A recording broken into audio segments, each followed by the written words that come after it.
இன்னைக்கு கன்னிப்பெண் சாபம் எதனால் வருகிறது அப்படிங்கிற ஒரு விஷயத்தை தான் இன்னைக்கு நான் உங்களுக்கு கொடுக்க போறேன்.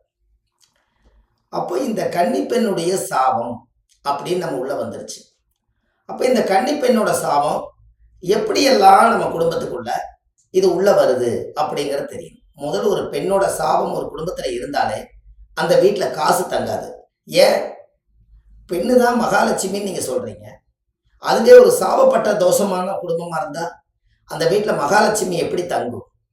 அப்போ ஒரு பெண்ணோட சாபம் இருந்தாலே அந்த குடும்பத்துல காசு தங்காது. அப்போ முன்னோர்கள் அந்த காலத்துல அதனாலதான் காலையில 6 மணிக்கு சாயந்தரம் 6 மணிக்கு கதவை ஓப்பன் பண்ணி வைங்க. அது திறந்து வச்சீங்கன்னா மகாலட்சுமி வீட்டுக்குள்ள வரும், எல்லா வீட்டுக்குள்ளேயும் திறக்காத வீட்டுக்குள்ள போகாதுன்னு சொல்லுவாங்க. அப்ப அந்த காலத்துல மகாலட்சுமியும் ஒண்ணுதான், வீட்டில் வாழக்கூடிய மனைவியும் ஒண்ணுதான்.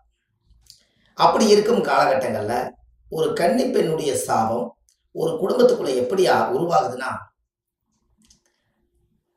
இந்த உலகத்துல நாசூக்கா ஒரு பெண்ணை, கல்யாணமாகாத ஒரு பெண்ணை நாம் வாழ்க்கை கொடுக்குறேன்னு சொல்லி அவங்களோட பழகி அவங்களோட பேசி அவங்க மனசுல இருந்து சில ஆசாபாசைகள் சந்தோஷங்கள் எல்லாத்தையும் நம்ம எடுத்துக்கிட்டு கடைசியில் அவங்கள கல்யாணம் பண்ணாம நாம் அனாதையா விட்டுட்டோம்னா அந்த பெண்ணு என்ன நினைக்கும்?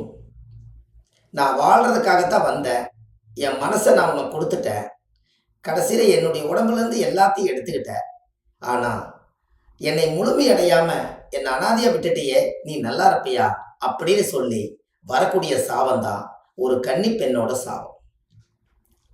அப்ப இந்த கன்னி பெண்ணோட சாபம் அவங்க வாழ்றாங்க வாழல, ஆனா உங்களை நினைச்சு அவங்களுக்குள்ள மனசுக்குள்ள இப்படி என்னை ஏமாத்திட்டாரே, எப்படியெல்லாம் என்னை ஆசை காட்டினாரு, எப்படியெல்லாம் எனக்கு பாசத்தை கொடுத்தாரு, உலகமே நீதான் நான் நினைச்சேன், ஆனா இன்னைக்கு ஏதோ ஒரு திசை மாறி போய் என்ன அனாதை ஆக்கிட்டியே, உன்னோட வாழ்க்கையில நீ வேக்காடமா போய் இன்னொரு வாழ்க்கை வாழணும்னு நினைச்சினா என்னோட சாபங்கள் எல்லாம் விடுமா அப்படின்னு சொல்லி அந்த கன்னி பெண்ணோட சாபம் நமக்கு பின்னால துரத்திக்கிட்டே இருக்கும். அதனாலதான் நீங்க கல்யாணமே பண்ணி போனாலும் கூட நம்ம நினைச்ச மாதிரி மனைவி அமையல அப்படின்னு ஒரு கான்செப்டை நீங்க உருவாக்குவீங்க. அங்க தப்பு நடக்கல, நீங்க ஏற்கனவே இங்க ஒரு தப்பை பண்ணிட்டு அங்க போனீங்கன்னா அங்க வாழ்க்கையில இந்த கர்மா அங்க போய் செயல்படும்.